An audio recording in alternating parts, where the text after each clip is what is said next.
जय हिंद साथियों, फिर से एक बार आप लोगों को स्वागत है जेपीएससी विद अमन की क्लास में।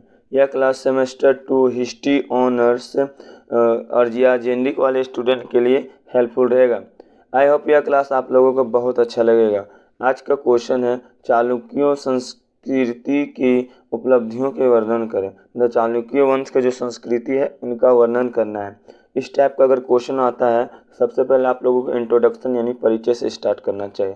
देख कैसे दिया जाता है। देखिए, चालुक्य वंश का संस्थापक मूलराज को माना जाता है। किसको माना जाता है? मूलराज को माना जाता है। और चालुक्य वंश सोलकी वंश जो 950 से लेकर 1300 ईस्वी तक शासन किया था। 950 से लेकर 1300 ईस्वी तक क्या किए थे? शासन किए थे। चालुक्यों की राजधानी अनिरहराल था। चालुक्य की राजधानी क्या था? अनिरहरवार था। और चालुक्य गुज्जर प्रतिहार के समान था। किसके था? गुज्जर प्रतिहार के समान थे।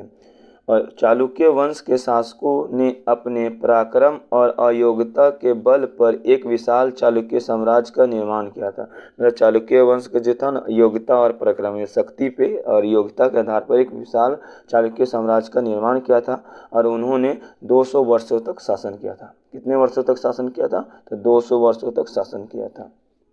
ठीक है। इस वह अवधि में उनके कई महान शासक हुए जिन्होंने बहुत सी उपलब्धियां हासिल की।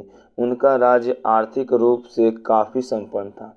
जो राज्य उनका उपाधि मतलब उपलब्धि प्राप्त किया हुआ, बहुत से उपलब्धि प्राप्त किया। और उनका राज्य बहुत आर्थिक रूप से काफ़ी संपन्न था। ठीक है। संपन्न मतलब उसका बहुत मतलब सब कुछ विकासशील था। ठीक है, विकसित था। ठीक है, आगे देखिए।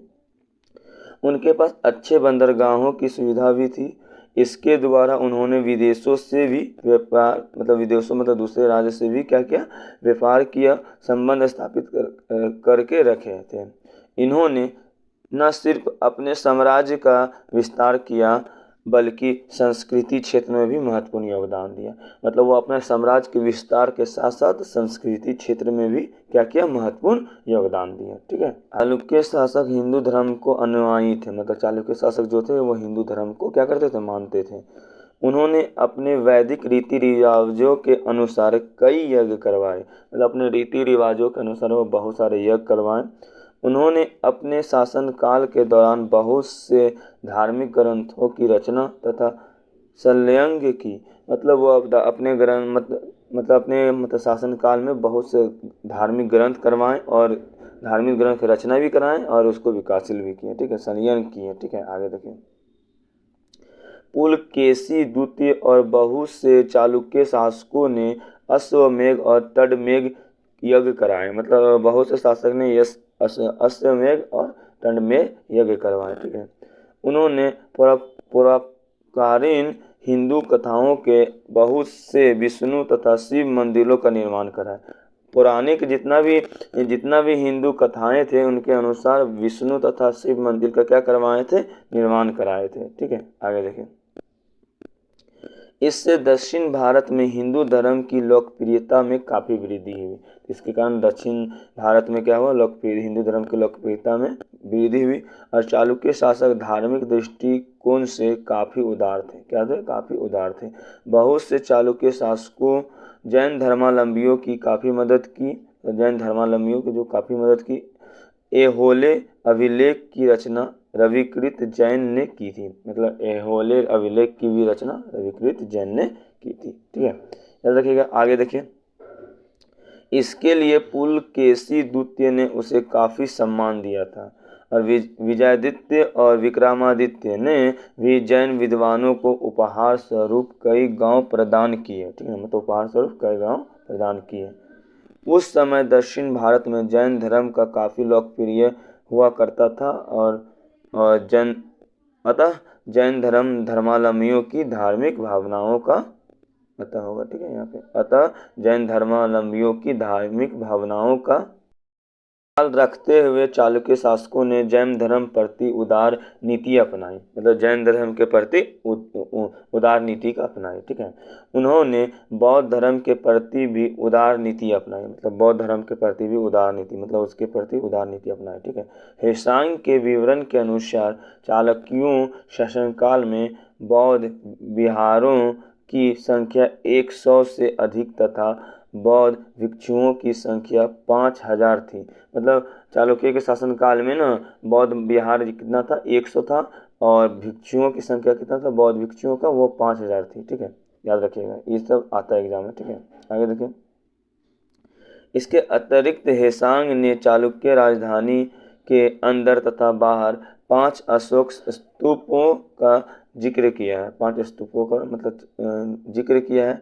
इसके अलावा बम्बई के थाना जिले में पारसियों को बसने की अनुमति देना और उनके अपने धर्म की पालन करने की स्वतंत्रता देना चालुक्य शासकों की धार्मिक उदारता और प्रदर्शिता करता है। मतलब चालुक्य शासकों का धर्म का उदारता और प्रदर्शित करता है। ठीक है, आगे देखिए हम नेक्स्ट। चालुक्यों के शासन काल में कला को भी बहुत प्रोत्साहन मिला है। इनके शासन काल में ललित कलाओं का काफ़ी विकास हुआ। किस कलाओं का? ललित कलाओं का काफ़ी विकास हुआ।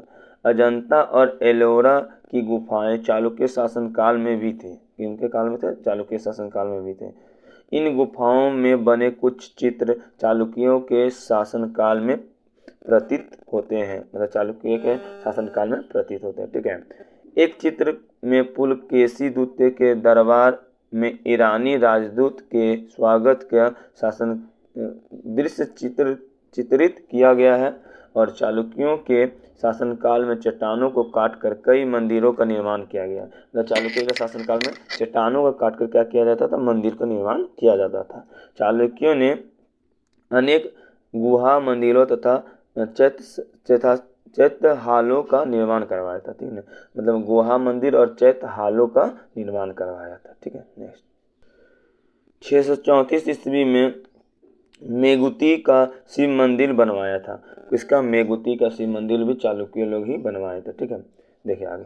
इस मंदिर में रविकृत के द्वारा लिखी गई पुलकेशी द्वितीय का अभिलेख है। एहलो के विष्णु मंदिर में चालुक्य कला के शानदार नमूनों का पता चलता है। ठीक है, शानदार नमूनों का क्या होता है? पता चलता है। ठीक है, बीजापुर में विजयदत्त ने एक शिव मंदिर का निर्माण कराया, जिसे आज संगमेश्वर मंदिर के नाम से जाना जाता है। किस नाम से जाना जाता है? तो संगमेश्वर मंदिर के नाम से जाना जाता है।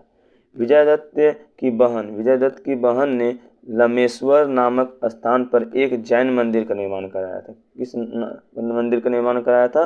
तो लामेश्वर में नाम जैन धर्म के मंदिर का निर्माण कराया था। ठीक है, इसके अलावा उसकी पत्नी ने भी बीजापुर के पट्टलदुल लौकेश्वर मंदिर का निर्माण कराया, जिसे विरूपाक्ष मंदिर के नाम से भी जाना जाता है। किस नाम से जाना जाता है? विरूपाक्ष के नाम से जाना जाता है। ठीक है, आगे देखें। विक्रमादित्य ने इस विरूपाक्ष मंदिर के समीप तिलोकेश्वर नामक मंदिर का निर्माण कराया था। किस मंदिर का? तिलोकेश्वर नामक मंदिर का भी निर्माण कराया था। चालुक्य वास्तुकला की मुख्य विशेषता तत्कालीन कलाकारों के द्वारा आर्य एवं द्रविड़ दोनों शैलियों के एक समान विकसित करने का प्रयास था। तो एक समान विकसित करने का क्या था? प्रयास था। ठीक है, याद रखिएगा। इनके उदाहरण पापनाथ मंदिर आर्य शैली तथा विरूपाक्ष मंदिर द्रविड़ शैली का है। मतलब ये दो शैलियों में मंदिर को बनाना चाहता था, एक आर्य शैली और दूसरा था द्रविड़ शैली। तो इसका उदाहरण है पापनाथ मंदिर जो आर्य है, और विरूपाक्ष मंदिर जो है वह द्रविड़ शैली का है। ठीक है, चलिए इतना ही। इसके बाद आप लोगों के इस क्वेश्चन का लास्ट में आता है निष्कर्ष, यानी कंक्लूजन आप लोगों को कैसे देना है। देखिए, इस प्रकार यह स्पष्ट है कि चालुक्य शासक धार्मिक उदारता की नीति पर चलते थे। किस नीति पर चलते थे? धार्मिक पे, धर्म के प्रति। ठीक है, उन्होंने मंदिरों के निर्माण तथा ललित कलाओं के विकास के लिए अपना महत्वपूर्ण योगदान दिया। उन्होंने अपनी संस्कृति की रक्षा और विकास के लिए अपना महत्वपूर्ण योगदान दिया। इस तरह आप लोग निष्कर्ष लिख कर इस क्वेश्चन को एंड कर सकते हैं। फिर मिलेंगे नेक्स्ट क्लास में, तब तक के लिए बाय बाय, टेक केयर।